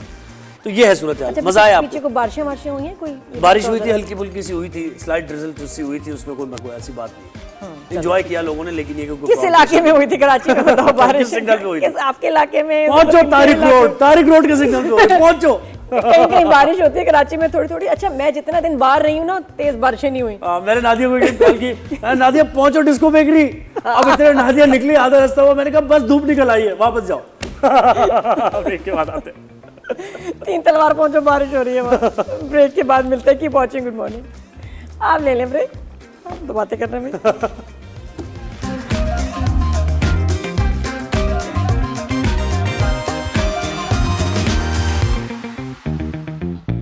जी, welcome back after the break. और अब थोड़ी सी लाइट बातें करते हैं। क्या कर रहे हैं? मैं जी मैं बताऊं, मैंने इतने खूबसूरत लड़के देखे हैं, मर्द देखे हैं। थाईलैंड में अगर आप जाते हैं, खवातीन पे नजर नहीं जानी, लड़के मर्द लग रहे हैं वो। जितने मेकअप के स्टोर्स हैं, इवन नाम देखो, Eve and boy, even boy okay वहाँ जितने मॉडल्स हैं वो लड़के हैं और फुल मेकअप। नहीं मतलब लड़के लग रहे हैं वो या नहीं लग रहे? लड़के भी लग रहे हैं, ऐसी बात नहीं कि लड़के, बस लड़के विद मेकअप। लड़के और जो हमें बेच रहे थे वो भी लड़के थे। क्यों? ऐसा क्यों है? थाईलैंड में है कि सिंगापुर, कोरिया, वियतनाम, यहाँ जो है ना लड़के बहुत ज्यादा मेकअप, एक तो मेकअप, दूसरा ये एस्थेटिक्स प्रोसीजर्स इतने सारे लड़के करा। मैं कह रहा हूँ सिंगापुर की लड़कियां यहाँ आ जाए, यहाँ जरूरत है। और खूबसूरत तरीन, क्योंकि इतने परफेक्ट ज्यादा होते। अच्छा लड़कियां शादी काम कर रही हैं, ये वो, ये उनको कोई नहीं, अपने अपना प्रैक्टिकल। लड़के बड़े बने ठने। तो मैंने कहा वो अजीब सा लगा। कितने भी इश्तिहार हैं या होर्डिंग्स हैं या आपके चल रहे हैं ना, क्लिप्स वगैरह चल रही होती है स्क्रीन पे, मेकअप, स्किन केयर सिर्फ लड़के एंडोर्स कर रहे हैं। मैं कहा लड़कियों को कहाँ भी नहीं वहाँ मिल रहा। ये क्या हो रहा है भाई? तो बहरहाल अभी हम क्या बात कर रहे हैं? अभी हम थोड़ा सा इसी तरह अभी जरा इसी से कनेक्ट करके चलते हैं। हमारे पास बड़े जबरदस्त डॉक्टर साहब आए हुए हैं, डॉक्टर हसनैन शाह, और ये इनका बताऊं एस्थेटिक कंसल्टेंट है, इंटरनेशनल ट्रेनर और एस्थेटिक्स भी हैं। क्या ये कौन से प्रोसीजर्स की ट्रेनिंग दे रहे हैं? जरा इनसे भी वो तो सभी में बात होगी ना। अस्सलाम वालेकुम, गुड मॉर्निंग, कैसे हैं? ये तो हम डार्क सर्कल से साथ सब एस्थेटिक्स में। For sure it's a very vast topic. Training पता है कौन से जो है प्रोसीजर्स पे जो है आप एस्थेटिक ट्रेनिंग दे रहे हैं और कहाँ दे रहे हैं? So basically aesthetic itself is one of the booming तरीन मार्केट। ईवी के बाद कहते हैं एस्थेटिक्स आजकल सबसे ज़्यादा एस्टैब्लिश्ड है। So everybody wants to get into aesthetics. सबको यही है कि एमबीबीएस किया, एस्थेटिक्स के अंदर आ गए। प्लास्टिक सर्जन्स होते थे ना, भी प्लास्टिक सर्जन एस्थेटिक्स कर रहे थे। तो आपको कोर डर्मेटोलॉजी या प्लास्टिक ज़रूरी होती थी। But now which is a good thing as well. बहुत सी खवातीन जो ट्रेनिंग नहीं कर पा रहे थे उनके पास एक बहुत अच्छा अपॉर्चुनिटी मिल गई है। पहले तो गायनेकोलॉजिस्ट ही बनती थी हमारे दौर में माशाल्लाह, हर फील्ड में। और लड़का देखो मर्द हजरात, लड़का इंजीनियर बनता था। तो आप खालिस एस्थेटिक्स में गए? Yes, so no, so I did my training in dermatology first. अच्छा, वो so किया, पहले वो करने के बाद फिर मैंने अमेरिकन अकेडमी से एस्थेटिक्स किया। then पाकिस्तान में it's been 5-6 years since I went. आपको क्या लगा कि पैसा तो इसमें? पैसा तो इसी में वैसे। बात सही मेरे बहन भाई डॉक्टर्स हैं सारे, वो कार्डियो गैस्ट्रो हैं, लेकिन this is where the money comes dentistry और in. इसमें है पैसा तो। कितने आप दानों का इलाज कर लेंगे, True. है ना? But then again, I think the way people are into it now, जितना फेस लिफ्ट की तरफ या फिर रिंकल्स और ये सब चीज़ें इतनी आम हो गई हैं, भले आप कहें कि इंस्टाग्राम फिल्टर्स की वजह से हो रहा है, लेकिन दैट्स द गोल दैट लोगों के पास है माइंड में कि नहीं हमें अब ऐसे ही लगना चाहिए, इतनी फ्लॉलेस स्किन हो। सो इतना ज़्यादा करवाने के लिए लोग पाकिस्तान में अवेयरनेस, अच्छा एक होती है अवेयरनेस, एक होता है consciousness. I think consciousness is more. ये क्या वजह है? I think consciousness is more. क्या करवा रहे हैं? एक तो हमारा बहुत मैं थोड़ा 10 साल पहले वाले पूरे में लेके चलें तो I think it started with whitening से एस्थेटिक्स आई, लेकिन आहिस्ता आहिस्ता फिर ज़ाहिर है फिर लोगों को अब ये शऊर हुआ कि ना रिंकल्स भी एक प्रॉब्लम होती हैं, फेस लिफ्ट की ज़रूरत है। अब फैट लॉस की तरफ बहुत ज़्यादा हम चले गए, and then obviously injections coming in, fat loss is a huge thing right now. उस पे नेक्स्ट टाइम रेटा की बात करेंगे। फैट लॉस पे बात अब the next thing, big thing अभी that's जो the बगैर एक्सरसाइज के फैट लॉस जारो हो गया, तो ये अब रेटा एक नया इंजेक्शन आया। यार रेटा टू ट्राई, अच्छा इट्स रियली गुड। बात करनी है इसमें, करेंगे वो नेक्स्ट। हाँ वेट लॉस का मुंजारो, ज़ेम्पिक तो मैं पता मुंजारो है, तो हाँ वो तो ज़ेम्पिक वगैरह तो है, लेकिन जिन्होंने मुंजारो बनाई थी वो अब रेटा की इंजेक्शंस की तरफ आ गए। वो मैं नेक्स्ट टाइम आपको बताऊंगी, बड़ी इंफॉर्मेशन लेके आई हूं भैया। so that's the next big thing. लेकिन डार्क सर्कल्स की थोड़ी सी बात करते हैं कि ये So yeah, so dark circles, I think ये छोटी बातें हैं ज़ोहैब, हम इतनी बड़ी बातें करना चाह रहे हैं, ये आके डार्क सर्कल नहीं ठीक होते। ये वैसे बात है क्या, मतलब आप कुछ भी अचीव कर लिया हमने, जो हम नहीं अचीव कर पा रहे ना अभी तक, मुझे लग रहा है ये गड्ढे और ये डार्क सर्कल्स, वो आज भी मेरी दोस्तों के वैसे हैं और कहती हैं नादिया क्या करें, मैंने कहा मुझे नहीं पता। So उसका मसला ये कि people are not identifying कि इशू एक्चुअली है क्या, या वो किसी कमजोरी या फिर किसी डेफिशिएंसी की वजह से हो रहा है, या पैदाइशी तौर पे हॉलोनेस है। कुछ लोगों को ऑर्बिटल ही ऐसा होता है कि हॉलोनेस है। अब उसमें आप जितनी पीआरपीस करा लें, एक्सोसोम्स करा लें, पीडीआरएन करा लें, it will not fill up. तो फिल तभी होगा या तो फिलर जाए या हम फैट ग्राफ्टिंग की तरफ जाएं। बट देन ये दोनों चीज़ें ऐसी हैं जिसमें लोगों का ना फिर एक बहुत ज़्यादा एक ट्रस्ट इशू आ जाता है कि, और दूसरा फिर ये ज़ाहिर है बहुत से हम केसेस भी देखते हैं जिसमें चीज़ें ख़राब भी हुई हैं in the past years and years, because aesthetics itself is still a very developing field. It's all that developed or maybe इतना बड़ा ये पिछले 10 साल के अंदर है। सो ज़ाहिर है कुछ एक गलती हो जाए आपका फेस खराब हो जाता है। मैं तो देखे भी हैं यहाँ नीचे हो जाता है गड़बड़, बहुत ज़्यादा हो जाता है। आईब्रोज के बोटॉक्स के कॉम्प्लिकेशंस बड़े अगर किसी की आईब्रो ऊपर नीचे हो जाए क्या मसला है? You can't do anything about it then. For like that जितनी देर वो बोटॉक्स चलना है हम उसको कुछ नहीं कर सकते। आप छोड़ दें पीछे उनका।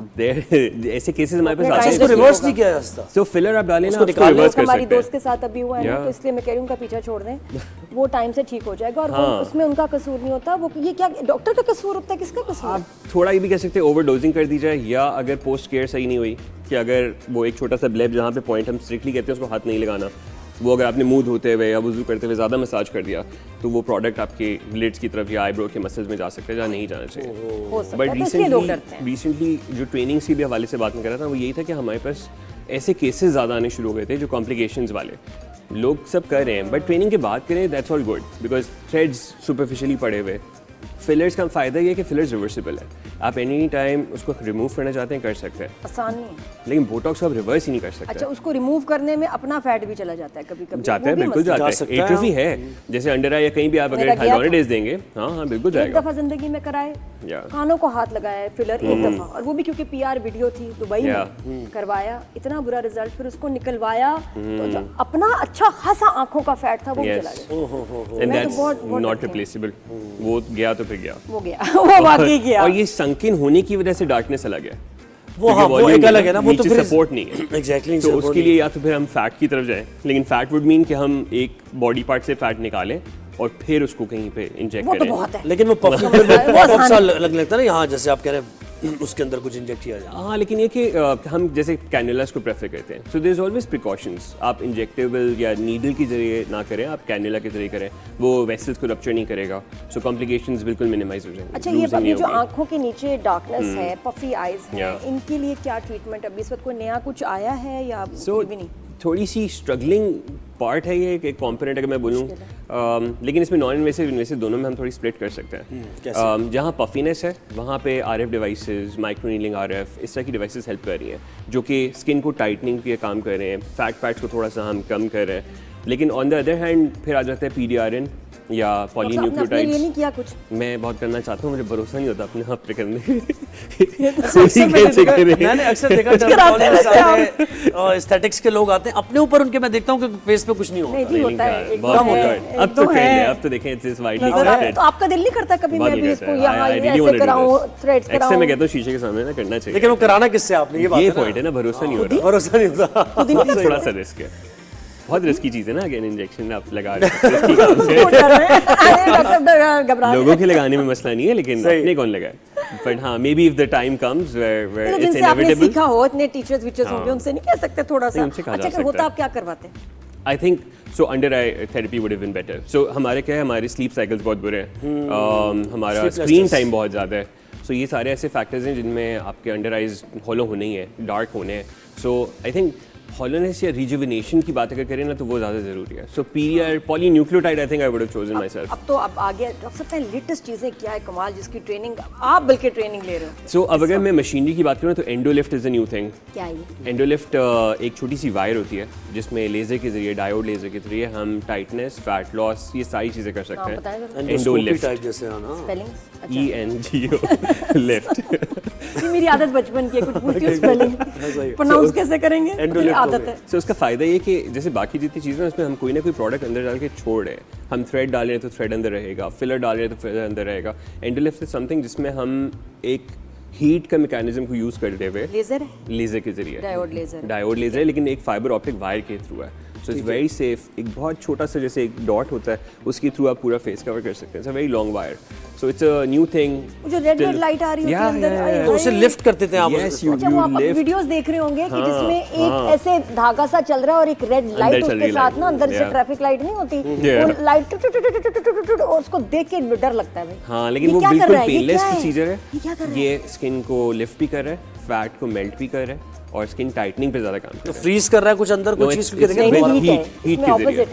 हीट और समझे मेल्टिंग के जरिए, तो ज़ाहिर है जो लेयर्स कुछ सुई अंदर जाती है, अंदर एक छोटी सी वायर है, फाइबर ऑप्टिक वायर है, जो हमारी जैसे इंटरनेट की वायर होती है, या एक ही होल से जाती है? एक ही होल से you can cover the whole face. So that's really good और पेनलेस है ना। यहाँ पे हम लोकल देके एंटर करते हैं and then you don't feel anything throughout the procedure. It's very comfortable. And what's happening inside? आपने बताया कि फैट कम हो रहा है, टाइटनिंग हो रही है। तो हमारा पर्पस हमें पता होगा, कहीं हमें फैट कम करना है तो हम इसकी इंटेंसिटीज अकॉर्डिंगली सेट करेंगे। अगर हमें टाइटनिंग ज्यादा करनी है तो ऑब्वियसली हम इंटेंसिटी इंस्टेंट रिजल्ट्स हैं। तो फैट कम करेंगे तो वो लूज नहीं हो जाएगी तो स्किन? साथ में हीट के थ्रू टाइटनिंग भी हो रही है। जैसे फैटिजोल इंजेक्शंस का प्रॉब्लम क्या है कि वो स्किन लूज कर देगा, और अगर आप किसी क्वैक के हाथ लग गए तो फिर तो मसला है। तभी तो हम ट्रेनिंग्स पे फोकस कर रहे हैं। अब वही बात है ना कि आपने पैसों के चक्कर में या ये कि रिव्यूज किसी के बड़े अच्छे आए, मतलब रिव्यूज चेक करें, रिव्यूज के साथ आप चले गए और उसको इतना ट्रेंड प्रोफेशनल ना हो तो क्या गड़बड़ हो सकती है? पैसे हैं तो जाए भाई आप। मुश्किल चीज़ें है ना, गड़बड़ हो सकता है। क्या कॉम्प्लिकेशन हो सकता है? सो अब हाइफू एक आपने शायद सुना, बड़े एक नॉर्मल प्रोसीजर कहलाता है, हर जगह हो रहा है, बहुत सी maybe even parlours are adapting to it now. Oh my God. But you know 2017-18 में वैसे स्टार्टेड हाइफू क्या है ये मुझे नहीं पता। अल्ट्रासाउंड वेव्स के जरिए स्किन टाइटनिंग और फैट फेस लॉस। स्लिमिंग के लिए आया So, था। body और and आप ये face both. समझे कि एक चीज अगर 1 लाख की है Yeah. तो फिर वो मशीन 5,000 की भी लोगों ने खरीदी है। बिल्कुल, तो आप मुझे बिल्कुल। बताएं उसके रिजल्ट्स क्या आएंगे, उसकी कॉपीज बनाते हैं बिल्कुल। जिसका कोई नाम नहीं, चुंग पुंग पुंग, बिल्कुल कहाँ से आई है मशीन, नाम Yeah. क्या, कुछ पता नहीं, वो हमने बनवाई है चाइना से। Yeah. तो चाइना से जो उन्होंने बनवाया इतनी सस्ती मशीन और फिर यहाँ बड़े महंगे महंगे आईफू ट्रीटमेंट्स बेचे विद बिल्कुल। No results.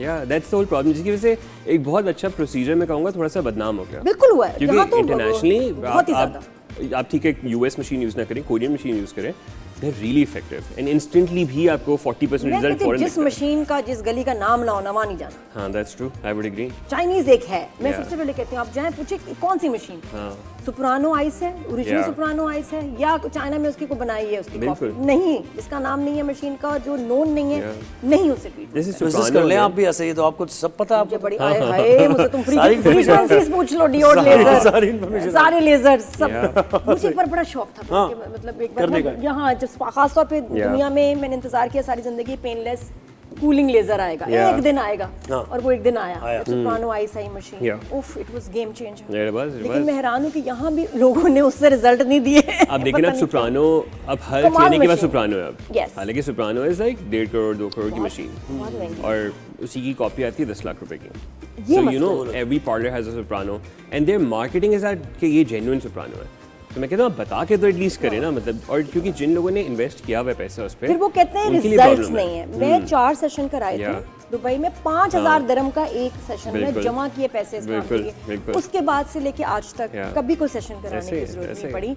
तो that was That's gold standard, हाँ ना? हाँ मैं मुझे था बड़ा ये हेयर वेयर का सॉरी मसला मुझे, नहीं, लेकिन इंतजार किया मशीन का। Yeah. मैं बता रही हूँ 4 से 5 सेशंस जिंदगी में कभी फिर बाल नहीं। गोल्ड स्टैंडर्ड ट्रीटमेंट है और ना। अब मैं They're the देखिए लोग FDA कह रहे हैं कि हम approved ones. 12-12 सेशंस करा रहे हैं उसी हाँ। मशीन से, ना दी हमारे तो रिजल्ट नहीं आ रहे, तो वो मशीन जेन्युइन नहीं है, नहीं, वरना true, उससे true. अच्छे रिजल्ट अच्छा आने चाहिए। इतनी बातें कर रहे हैं, तो फिर हाँ डार्क सर्कल्स का क्या है? So, yeah, बात so- वही है कि जी धनिया हरी मिर्चें हैं, तो फिर वो उसका क्या rate है? डार्क सर्कल्स का क्या है? अब अदरक लहसुन पे बात कर लो तुम। So डार्क सर्कल में सिंपल थोड़ा सा बात करते हैं। हाँ, simple बात One करो। is मैंने कहा कि कुछ भी अगर हॉलोनेस है तो उसमें हम फिलर या फैट ग्राफ्टिंग करें।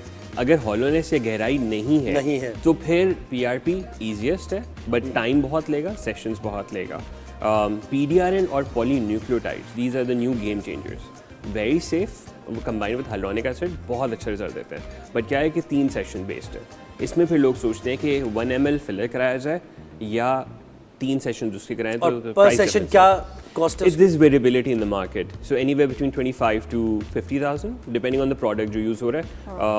Again product में वही बात है, कोरियन है, US है, दोनों अच्छा किस्म ये के भी ऑफर होते हमें हैं। चॉइस मिलती है कि जी Yeah. यूएस का चाहिए प्रोडक्ट, कोरिया का या चाइना का। बिल्कुल। तो अब ये कौन सा बेस्ट होता है? सो और चाइना कौन तो हम सा- ज़्यादा वाउच नहीं करते हम, हाँ, क्योंकि Chinese गारंटी नहीं है, पसंद प्लस करें। रूट इसके ऑफ access होंगे चैनल नहीं। को आप नहीं प्लान कर सकते कि वो किस स्टोरेज के साथ वो यहाँ पहुँचा है, कितनी देर वो पोर्ट पे फंसा रहा है। जैसे बात अभी थोड़ी देर पहले हुई थी कि बोटॉक्स में ये मसला आया, सिमिलरली इसमें भी यही है कि Korean products are coming through genuine distributors.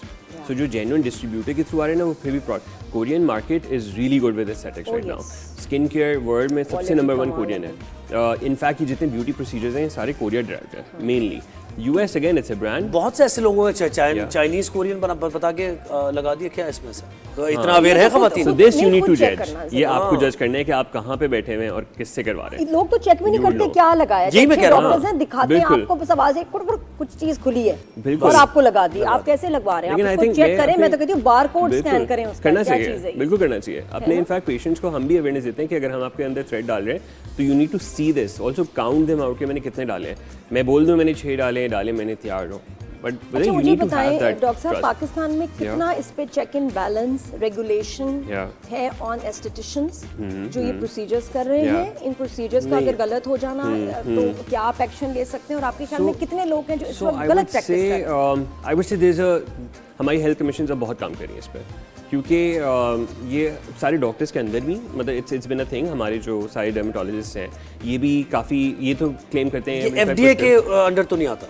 So FDA के बहुत से Aesthetics. प्रोसीजर्स FDA में अभी तक नहीं इनकॉर्पोरेट। सो बोटॉक्स जैसे FDA अप्रूव्ड है, certain fillers are FDA approved but certain things are not. But then experimental basis पे ठीक है वो दुनिया भर में काम हो रहा है, लेकिन हमारा यहाँ फोकस क्या है कि ऐसी एसोसिएशंस अब बन गई हैं जो कि मेक श्योर कर रही हैं कि अगर आपको एस्थेटिक्स भी करना है तो you need to be a MBBS doctor और a BDS doctor, not anything other than that. और ये कि फिर आप ट्रेन कोर्सेज करें. अब PMDC is trying to introduce courses जो कि ऑफिशियली इंट्रोड्यूस हों. जैसे अभी हमें बाहर जाके करने पड़ते हैं सारे, मैंने भी जाके अमेरिकन अकेडमी से किए, मेजरली लोग यहाँ से बाहर से करें. अब we are bringing those trainings in Pakistan so that यहाँ, क्योंकि everybody doesn't have the affordability to travel, so instead वो पैसे ना होने की वजह से ट्रेनिंग कॉम्प्रोमाइज हो, आप किसी पे गलती करें, उससे बेहतर है कि आप सीखें. प्रोसीजर गलत हो तो वो क्या कर सकते हैं फिर, कहाँ कंप्लेन? पॉइंट ये कि सो जैसे एक एसोसिएशन 2-3 है, I will name right now but we can provide details about them, कि वो अब बहुत एक्टिवली काम कर रहे हैं. उसमें हमारा फोकस ये है कि पूरे all over Pakistan we are trying to get this association in where all these complaints can be centred. नहीं बिल्कुल, चेक एंड बैलेंस तो होना. डॉक्टर साहब बहुत शुक्रिया, बहुत शुक्रिया आपने वक्त दिया मुझे. अंडर आए डॉक्टर्स, वो डार्क सर्कल्स का क्या? ये आप नंबर दे दें इनको थोड़े, उसके लिए कंसल्टेशन हम अलग कर लेंगे. अपने के लिए पूछ रहे हैं. जैसे ड्रामे में पछला नहीं तो फिर वो सब ठीक है, नहीं डार्क सर्कल्स का क्या होगा? एक ब्रेक लेनी हमने, ब्रेक के बाद वापस आते हैं. आप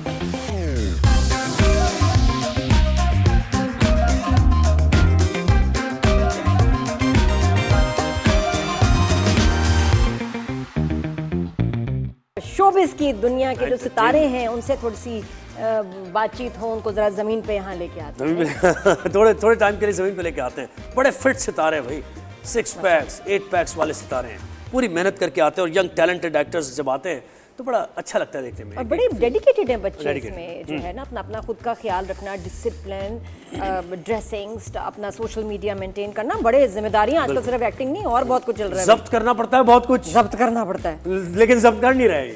ड्रामा में नहीं जब्त कर रहे हैं. ड्रामा बड़ा अच्छा जा रहा है. और इसमें दानियल का कैरेक्टर शामी, ओहो वो भी टॉक ऑफ द टाउन है. तो बड़ा पसंद कर रहे हैं दानियल की परफॉर्मेंस को, बड़ा उसको मार्जिन मिला परफॉर्मेंस का. दानियल ने बड़ा अच्छा परफॉर्म किया और मैं बड़े दिनों से चाह रही थी मैं कब वापस आऊँ तो मैं दानियल से बात करूंगी. तो जनाब young talented actor Daniyal Khan हमारे साथ हैं. अस्सलाम वालेकुम, गुड मॉर्निंग दानियल, कैसे हैं? अस्सलाम वालेकुम जी, good morning, thank you for having me. आप कैसे हैं? बिल्कुल ठीक है दानियल. पहले तो बहुत मुबारक, बड़ा ज़बरदस्त ड्रामा गया, तुम्हारा कैरेक्टर बड़ा हिट हुआ. हाउ आर यू फीलिंग, कैसा लग रहा है? वेल जो नफरत है वो मैंने इतनी उम्मीद थी नहीं, मुझे इतनी थी नहीं, लेकिन मुझे लगता है कि जो कैरेक्टर है वो डिजर्व यही करता था. तो अगर इतने लोगों से नफरत मिल रही है, और खाली पाकिस्तान से नहीं, इंडिया से, पूरी दुनिया से, दुनिया भर से, तो मुझे ये लगता है कि मैंने अपनी जिम्मेदारी जो है वो पूरी की है. सही बात. और लड़कियां जब मोहब्बत करती हैं, सबसे नफरत मिले, लड़की मोहब्बत कर रही है तुमसे. ये भी सेंस ऑफ अचीवमेंट है, कुछ लड़कियां मोहब्बत करें, कुछ कर लें बस तो अच्छा हो जाएगा. कि क्या मतलब? ये नहीं अभी ही दानियल पिछले शो पे जब मिले थे, निदा के शो पे, तो हमारी शादी के मसले पे बात हो रही थी. तुम्हारी अम्मा परेशान, मैं परेशान, निदा परेशान, और माशाल्लाह मंगनी कर ली तुमने. हैं हाँ जी, मैंने बोला कि इतना अगर लोग परेशान है तो फिर मैंने बोला मैं कर ही लेता हूँ, परेशानी दूर कर दूँ. अच्छा, what happened? How did it happen? Sumbal नाम है, if I'm not wrong. She is gorgeous, माशाल्लाह, इतनी प्यारी. जी. इतनी प्यारी मुलाकात कैसे हुई? मंगनी ऐसे, मैं भी नहीं थी मंगनी में, लाहौर में. फिर पता चला, साइमा से मैंने गिला किया, साइमा ने कहा लाहौर में थी मंगनी. ये तुम लाहौर में से सुंबल से कैसे मिले, थोड़ा सा ब्रीफली बताओ.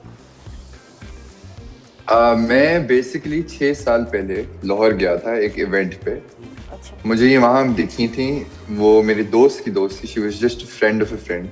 तो मैंने उनको देखा, तो फिर मैंने अपनी दोस्त से पूछा इनके बारे में. जब मैं वापस कराची आया तो मैंने इनका सोशल मीडिया वगैरह लिया, मैंने इनको ऐड किया, मैंने इनसे बात करने की कोशिश की, लेकिन इन्होंने कोई ख़ास मुझे मुंह ना लगाया. तो फिर हमारी दोस्ती हो गई. फिर हम लोग बस बात करते रहे. वो डॉक्टर हैं, वो उस वक्त डॉक्टर बन रही थी और मैं उस वक्त एक्टर बनने की कोशिश कर रहा था. तो फिर इस पूरी जर्नी में हम लोग, हमारी दोस्ती रही, हम बहुत अच्छे दोस्त थे. और लास्ट ईयर फिर इंशाल्लाह अल्हम्दुलिल्लाह इन्होंने अपनी डिग्री खत्म कर ली, मैंने जब्त कर लिया. तो फिर मैंने इनसे दोनों पास हो गए. बोला कि अगर शादी, मैंने बोला कि अब हो गया है सब कुछ, तो अगर हम कर लें शादी तो बड़ा अच्छा लगेगा. तो मतलब ये 6 साल से तो दानियल, कोई फिल्मी स्टाइल में तुमने प्रपोज किया सुंबल को या बस वैसे फ़ोन पे हेलो, मतलब किस तरह? नहीं, मैं आपको बता रहा हूँ, वो मुंह नहीं लगा रही थी, तो फिल्मी स्टाइल में तो कुछ ना कुछ क्या तो क्या करना क्या पड़ता है। मूड़ी लगाने का क्या रिस्पॉन्स था? नहीं तो ये हाँ पीछे हट तो- जाओ, मैं तो फिर हाँ कैसे बदतमीजी नहीं किया कर रहा हूँ, ये भाई? क्या था? जवाब क्या था? जवाब ऐसा कुछ नहीं था। एक तो वो मैं मीडिया से हूँ और वो डॉक्टर हैं, तो वो बिल्कुल completely two poles apart, two ends apart, बिल्कुल ना हमारा कोई म्यूचुअल है ना कुछ है। तो वो थोड़ा सा जरा उनके लिए कंसर्न था। लेकिन ऑब्वियसली विद टाइम अगर आप दोस्त रहते हैं और आप बात करते हैं, एक दूसरे को जानते हैं, पर्सनालिटी समझते हैं, तो वो कंपैटिबिलिटी हमारी डेवलप हो गई थी। और जिम की वीडियो तो कहाँ इसकी मांगी? secret प्रपोज थी। वाली बात रहेगी, प्रपोज कैसे किया, फोन पे किस तरह, क्या क्या जुमले क्या थे? प्रपोज मैंने कुछ इस तरीके से किया, मैंने बोला कि देखें अब हम, जब मैंने आपको 6 साल पहले ऐड किया था तब मेरी नीयत यही थी कि मैंने आपसे शादी करनी है। तब तो आपने कुछ खास मुझे घास ना डाली, लेकिन अब 6 साल हो गए हैं और अब हमारी कंपैटिबिलिटी भी बहुत अच्छी है हाय। और हम एक दूसरे को जानते भी हैं, हमने एक दूसरे का अच्छा बुरा वक्त भी देखा है। तो अगर आप मुझे मौका दें तो मैं सारी जिंदगी आपके साथ गुजारना चाहता हूँ। और फैमिली का क्या रिएक्शन था? साथ बिकॉज भी- क्योंकि जरा ये भी ना कि शोबिज में लड़का है, हमारी जो बेटी है ये डॉक्टर है, तो जरा डिफरेंट फील्ड्स हैं, उसमें उनको मनाने में मुश्किल तो नहीं हुई? नहीं, the family is very good, बहुत अच्छे लोग हैं। और हम लोग जब उनसे मिले थे तो ऑब्वियसली शोबिस के अलावा भी मेरी एक जॉब है, I have a job as well. अच्छा मुझे बताओ, शादी इतनी लो प्रोफाइल, मंगनी थी लो मंगनी है। प्रोफाइल, शादी का अब क्या प्लान है? कोई हल्ला गुल्ला होना है? हमने भी कोई 2-4 डांस बनाने हैं, तैयारी करनी है। शादी इंशाल्लाह देखें नेक्स्ट ईयर है, ईद के बाद। शादी लाहौर में होगी लेकिन वलीमा इंशाल्लाह कराची में होगा। तो जो जितना भी हल्ला गुल्ला है वो हम कराची में करेंगे। क्या बात है, और जबरदस्त। जिम की वीडियो भी काम आई होगी तुम्हें कन्विंस करने में, है ना? ये भी भेजा होगा तुमने जरूर जिम वर्कआउट। नहीं, क्या जिम तो अब ये हमारा काम ऐसा है, तो वो जिम करना जरा एक बहुत नेसेसिटी बन गई है। और तो बहुत बस फिर अब ज्यादा, मैं बोलता हम जा ही रहे हैं तो फिर वीडियो भी बना लें। हाँ नहीं बहुत ज्यादा वर्कआउट, और मैं खत मारे तो 12 पैक्स होंगे। नहीं, बिल्कुल भी ऐसा कुछ नहीं है, ये एआई का जमाना है। तो यार दानियाल मुझे बताओ कि तुम ऑब्वियसली हाँ दानियाल से ही ली होगी ना फैसल कुरैशी ने इंस्पिरेशन, मुझे लग रहा है। क्यों? क्यों? तो फैसल कुरैशी भी आजकल बड़े फिट नजर आ रहे हैं जिम में, लेकिन जिम तो जाते हैं वो कब से। जिम जाते हैं, वो पहले भी जाते थे, लेकिन अब फैसल कुरैशी थोड़े से मुझे फेस से जरा वो फ्रेश नहीं लग रहा है। यार तुमने कोई मशवरा दिया उनको? मैं अपनी बात बता रहा हूँ, दिल की बात। और हैं भी, रिलेटेड भी हैं। हाँ नहीं देखिए, मैं एक बात समझाता हूँ, ये मैं सोशल मीडिया पे देख रहा हूँ बहुत ज्यादा। ये जो जिम और ये वर्कआउट का लाइफस्टाइल होता है, ये एक दिन में इसका रिजल्ट नहीं आता। मैं उन्हें बहुत टाइम से देख रहा हूँ, वो मेहनत कर रहे हैं, वो कई के टाइम से एक्सरसाइज कर रहे हैं और डाइटिंग कर रहे हैं। तो वो ये है कि वक्त के साथ साथ जब आपकी बॉडी से फैट कम होता है या जब आप पतले होते हैं, एब्स बनाते हैं, तो वो फैट पूरे जिस्म से कम होता है ना, तो चेहरे से भी कम हो जाता है। तो उसका ये मतलब बिल्कुल भी नहीं है, हरगिज नहीं है कि कोई इनहैंस्ड चीज है, वो सिर्फ और सिर्फ मेहनत है, उनकी डाइट है। लेकिन is that a good look, या आपको लगता है कि ज्यादा हो गया अंकल आप थोड़ा कम कर लो, कुछ ऐसा उनको कहा? या हमें तो लगता है कि ज्यादा हो गया, हमें तो कमजोर भी लग रहे हैं। मैं ये बात बिल्कुल समझता हूँ कि अगले को लगेगा कि वो कमजोर लग रहे हैं, मगर मुझे ऐसा लगता है कि इंसान को जिंदगी में एक दफा अपनी बॉडी इस तरीके से बनानी चाहिए कि वो देख ले कि उसकी बॉडी किस काबिल है और उसकी क्या लिमिटेशंस है। तो मुझे ऐसा लगता है कि एक दफा इंसान को फुली मस्कुलर होना चाहिए, जो कि वो भी हैं, काम के लिए हैं या किसी और चीज के लिए हैं। बेशक आपको वीक लग रहे होंगे, but he is very strong internally, she feels strong. 90 से मैं बताऊं दानियाल, मैं फैसल कुरैशी, एक दो और एक्टर्स, हमने वेट के साथ स्ट्रगल किया हमेशा, और कोई हम डाइट प्लान या कुछ करते थे, एक दूसरे को बताते थे। एंड आई थिंक अभी जितना फैसल कुरैशी फिट है, या अभी मैं भी थोड़ा सुकून में हूँ, फर्स्ट टाइम क्या बात है। अभी सुकून में है। यार वैसे बड़ी दानियाल मेहनत की इतनी है। सारी बातें होती हैं, वो कहते हैं कि कोई ओलंपिक वगैरह कोई इस तरह की चीजें लेते हैं, और आर्टिस्ट खास तौर पे ड्रामा इंडस्ट्री के हीरोज वगैरह ये करते हैं, ऐसा है क्या? वाकई करते हो तुम कुछ? देखिए बातें तो बातें होती हैं जी, लोगों का काम है क्या ना। मैं भी सुबह के टाइम पे ये ब्लैक कॉफी पी रहा हूँ ना, इसमें कोई ओलंपिक है ना कुछ है। जिंदगी की हेल्दी लाइफस्टाइल होना चाहिए जी, बस जिम जाएं, अच्छा तमीज का खाना खाएं। और ये सोसाइटी और ये सिचुएशन इस तरह की हो गई है कि अगर कोई इंसान हेल्दी और ढंग का खाना खा रहा है ना और वो फिट है तो अगले को लगता है कि ये कुछ कर रहे हैं। cleanly और नेचुरल अच्छा दानियल, वापस हमारे ड्रामे की तरफ आते हैं। ज़ब्त के बाद अभी चीज़ें करियर वाइज कैसे बदली हैं? बिकॉज तुम बीच में एक्टिंग करते हो, फिर थोड़ा सा गायब हो गए, ट्रैवलिंग पे चले गए, फिर आए वापस ड्रामा। हमें लगता है जैसे छोड़ दी एक्टिंग, अब जॉब करने लग गए हैं, लेकिन you always come back somehow. तो अब ज़ब्त के बाद क्या सोचा है? शामी क्या करेगा? नहीं, I am always a big fan of acting. मुझे बहुत ये एक चीज मुझे करनी है। Zabt was a big turn around in my life. Zabt के बाद शामी तो अपना मुंह छुपाएगा, लेकिन दानियाल जो है वो कोशिश करेगा कि अब मेरे पास स्क्रिप्ट्स आ रही हैं। मैं अभी एक ARY का सीरियल भी कर रहा हूँ और अब हम पिक एंड चूज कर रहे हैं अच्छे कैरेक्टर्स एंड होपफुली इस दफा कोई लंबा बुक नहीं आएगा। तो मुझे दानियल बताओ फिर, जब इतना पैशन है ये एक्टिंग, तो ये वीडियो क्यों, अगर मैं गलत हूँ तो उसको तरदीद कर देना, तो हाथ जोड़ के मैं कह रहा हूँ कि एक्टिंग में ना आए लोगों से, ये कहा था क्या तुमने? मैंने बिल्कुल कहा था। मेरा YouTube चैनल है, हाँ। उसमें मैं बेसिकली बता रहा था कि जी देखिए, अननेचुरल बाउंड्रीज और एक्सपेक्टेशंस नए लड़के लड़कियों के लिए सेट करना बहुत गलत है, ठीक है। अगर वो एक्टर बनना चाहते हैं और वो अपने घर के ब्रेड अर्नर हैं, अगर उनके अलावा कोई सोर्स ऑफ इनकम नहीं है और वो एक्टिंग करना चाहते हैं अपने पैशन के लिए, तो वो फुल वीडियो का पार्ट वो था कि वो ये कहता है कि आप फिर एक्टिंग मत करें। क्योंकि एक्टिंग में देखिए, ये बात बिल्कुल बहुत ऑनेस्टली सबको पता है, पेमेंट्स में डिले आता है। मैं ये नहीं कह रहा पैसे नहीं मिलते, पैसों में डिले आता है, लेकिन घर का रेंट और बिजली का बिल तो पहली तारीख को आ जाता है ना। तो मुझे ये लगता है कि अगर आपके पास कोई एक फिक्स्ड सोर्स ऑफ इनकम नहीं है और आप स्टार्ट करना चाह रहे हैं, तो आप एक्टिंग अभी मत करें। ओहो, तो ये तो कितना टैलेंट वेस्ट हो जाएगा। कितना टैलेंट, और अच्छा टैलेंट आता ही दानियल, तुम्हें पता है कि लोअर मिडिल क्लास से ज्यादा आता है, तो उसको तो कह दिया तुमने, माइनस कर दिया कि भाई नहीं आना, फिर कैसे चलेगी इंडस्ट्री? नहीं, माइनस नहीं किया ना। देखिए, अब मैं तो ये देखूंगा ना कि जो मिडिल क्लास या लोअर मिडिल क्लास या जो इंसान आ रहा है, मैं तो उसकी और उसकी फैमिली की भलाई देखूंगा ना। मैं इंडस्ट्री का तो देखिए, इंडस्ट्री बहुत अच्छी है, इंडस्ट्री बहुत प्यारी है, इंडस्ट्री हमें नाम देती है, शोहरत देती है, हर चीज देती है।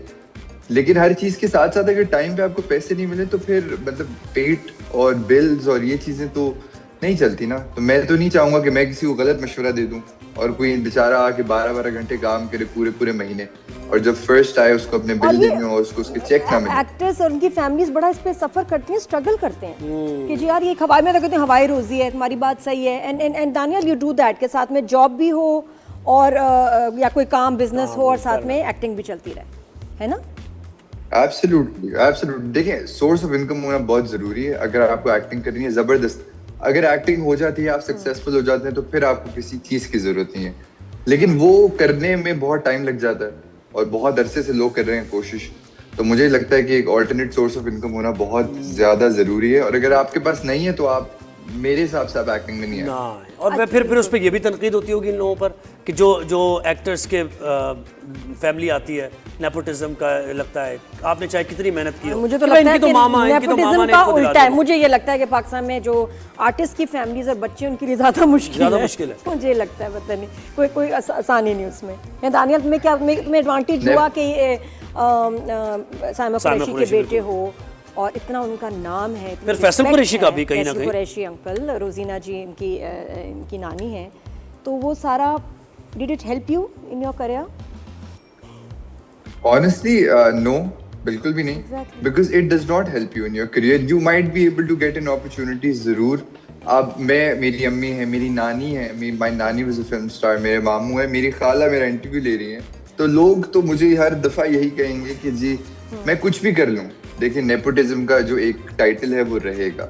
आई कांट अनडू कि मैं किस फैमिली से आता हूँ, लेकिन ये लोग समझते नहीं है कि अपॉर्चुनिटी मिलना ठीक है, माइट बी पॉसिबल, लेकिन उसको सस्टेन करना, उसके ऊपर एक स्टारडम बनाना, ये कोई भी, किसी भी फैमिली का कोई असर नहीं होता। ये आपका अपना टैलेंट और अपना स्किल होता है।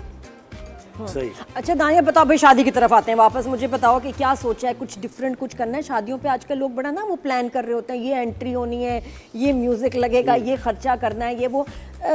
तुम्हारे नज़दीक कितनी लेविश शादी का तुमने और सुंबुल ने सोचा है? कुछ यूनिक कुछ होगा, ये बताओ। और साइमा कुरैशी का उसमें क्या पार्ट होगा? अच्छा इसमें मैं तैयारियां हो और रही हैं? सुबुल जो है वो इसमें मैं और सुबुल जो है वो एक उस पे हैं, हमारा थॉट प्रोसेस एक ही है। वो ये है कि मेरा ये मानना है शुरू से कि जी शादी जितनी सादी हो उतना अच्छा है, क्योंकि देखिए मैंने अपनी जिंदगी में लोगों को देखा है कि जी अपनी जेब से ज्यादा, अपनी फाइनेंशियल स्टेबिलिटी से ज्यादा लोग पैसे उधार लेके शादी करते हैं, और वो इतनी तकलीफों में वो शादी करते हैं। इतनी बड़ी शादी होती है, लोग आते हैं, उसमें उनको आप मटन खिला दें, आप उसमें सोना डाल के खिला दें, वो यही बोलते हैं कि इसमें 2 चम्मच सोने कम है। तो मुझे ऐसा लगता है कि एक दिन के लिए मुझे लगता है कि आप अपनी सारी जिंदगी बिल्कुल भी खराब ना करें। एक दिन की शादी है, 4 घंटे की शादी है, उसके बाद आप अगले 5 साल तक उसके जो पैसे हैं वो भर रहे होते हैं। तो मैं और सुंबल हमेशा से ऐसे ही चाहते थे कि हमारी शादी जो हो वो बड़ी मिनिमलिस्टिक हो और छोटी हो और अच्छी हो। लेकिन जो मेरी वालदा है, हाँ, वालदा का बताओ। वालदा खुश बढ़िया कि माशाल्लाह शादी हो गई। दानियाल हमारे साथ वालदा था। वालदा वालदा, वालदा ना साइमा कुरैशी जी, का जी, बताओ मुझे, हाँ। उनकी क्या प्लानिंग है, उनकी वो क्या भाई पहली शादी घर में, माशाल्लाह क्यों नहीं भाई, बताओ। वालदा कहती है कि जी सबसे बड़े बेटी की शादी है तो मैं तो बड़े धूमधाम से करूंगी। तो हम इस बारे में भी बात कर रहे हैं, कुछ डिसाइड अभी तक हुआ सही है। है, ठीक है, नेगोशिएशंस चल रही है, हम भी बात कर रहे हैं, मुज़ाकरात के जरिए मामला हल होगा। हम भी बात कर रहे हैं। अच्छा दानिया, मुझे बताएं कि ज़ब्त में सच्चल हमारे साथ आए थे आपके साथ, और वो बड़ा कोई तमीज़दार, और मुझे तो लग रहा था कि जितना काम और सलीन और जितना अच्छा बच्चा है सच्चल, है वैसे वाकई ऐसा या फिर बड़ा नोटिस है, हमारे सामने ऐसे एक्ट कर रहा था? नहीं सचिल, मैं सचिल से पहली दफा मेरी मुलाकात हुई थी इस सेट पे। He is very sweet, he is very mature, वो बड़ा अच्छा इंसान है, और वो वाला इंसान है जो अपने काम से काम रखता है। वो ज्यादा ना किसी के काम में दखल अंदाजी करता है, ना कुछ देख रहा होता है, ना कोई झांका ताकी करता है। ही इज वेरी स्वीट और he is a brilliant actor. मगर मेरा जो एक्सपीरियंस था वो बहुत अच्छा रहा, और वो बिल्कुल वैसा ही है जैसा आपने उसको इंटरव्यू में देखा है। और जुहा क्या खाती है मुझे पता है, सच्चल तो कह रहे थे कि उनकी प्लेट में नहीं देखते वो। हाँ, और तो जुहा को दोबारा आपने कोई टिप्स दी हैं? उनके वेट लॉस पे बड़ी बात हो रही है कि कैसे किया उन्होंने। लेकिन वही बात है, अभी उस बेचारी ने इतनी मेहनत की है, अभी कोई उठेगा एक सुबह और बोलेगा जोहा ने ओज़ेम्पिक लगाई है तो बात खराब हो जाएगी। तो वो नहीं, उस बेचारी ने पूरे ड्रामे में मैंने देखा है वो सिर्फ टिक्का और सलाद, टिक्का और सलाद, टिक्का और सलाद खाती। बस यही बात नहीं बताई थी हमें सच्चल ने। सच्चल ने प्लेट में नहीं देखा, तुमने प्लेट में देखा है। ये देखो पता चलता है। दानियाल ने देखा। नहीं बिल्कुल, बच्चों का देखें वेट लॉस हो भी इसलिए जाता है, कि 2 आगे टिक्के आते मुश्किल थे है। ना बाहर से, एक मेरा भी तो था। अच्छा 2 टिक्के आते थे, सही है, एक तुम्हारा हाँ, एक। ये है ना। सही है। सच्चल का क्या आता था?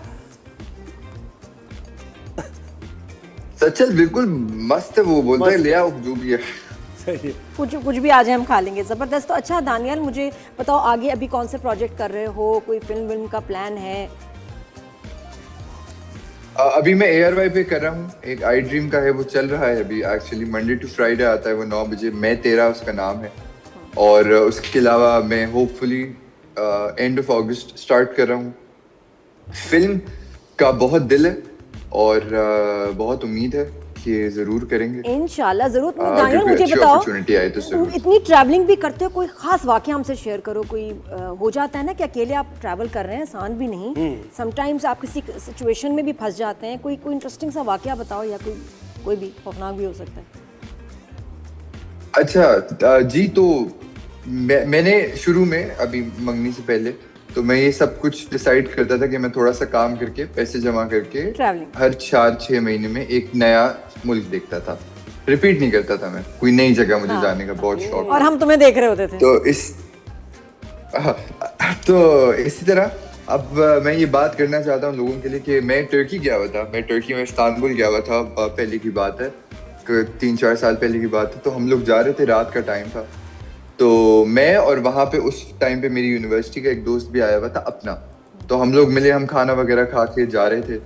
तो वहाँ पे 5 लोग, मेरे ख्याल से 6-6 फुट के 5 लोग, रात के टाइम बिल्कुल मिडिल ऑफ द स्ट्रीट, मुझे इस्तिकलाल स्ट्रीट है उसके पीछे, वहाँ पे हम लोग जा रहे थे। तो 5 लोगों ने आके क्या कहते हैं, हमारी कमर पे और यहाँ पेट पे चाकू रख के वो हमारा फोन और हर चीज लेके चले गए थे। 1 सेकंड के लिए मुझे लगा मैं कराची में हूँ, तो लेकिन ऐसा नहीं था। मैं बस ये बात बताना चाहता हूँ लोगों को कि ये जो है चोरी चकारी और ये सारी चीजें, ये सिर्फ पाकिस्तान में नहीं है, ये पूरी दुनिया के अंदर है। न्यूयॉर्क का क्राइम रेट इतना ज्यादा है कि मैं जब वहां गया था तो हर 10 मिनट में मुझे एक एम्बुलेंस की आवाज आती थी कि कोई किसी को स्टैप कर दिया है, किसी से कुछ छीन लिया है, कुछ हो गया है। बिल्कुल। तो बेटा तुमने अभी दुनिया ये- देखी ना, इसको कहते हैं दुनिया देखो। तुमने दुनिया देखी तो तुम्हें पता चला। तो सॉरी टाइम कम है दानियल, अल्हम्दुलिल्लाह, thank God you are fine, you are safe. चीजें मिली नहीं, चीजें तो नहीं मिली ना, फिर रिपोर्ट कराई थी, चीजें कहाँ मिलनी है? चीजें नहीं मिली, वहाँ भी नहीं मिली। चले तो उमर दानियल खान, को तो all the दिल ही best. चला ही Sorry, निकल गया, अब चीजें क्या मिलना। बहुत शुक्रिया दानियल। बहुत सारी बातें थी दानियल से, फिर एक बार शो पे कभी बात करेंगे। अच्छा जी, शो देखने का शुक्रिया। नादिया और ज़ुहैब को दीजिए इजाजत, फीडबैक देते रहेगा। अल्लाह हाफ़िज़।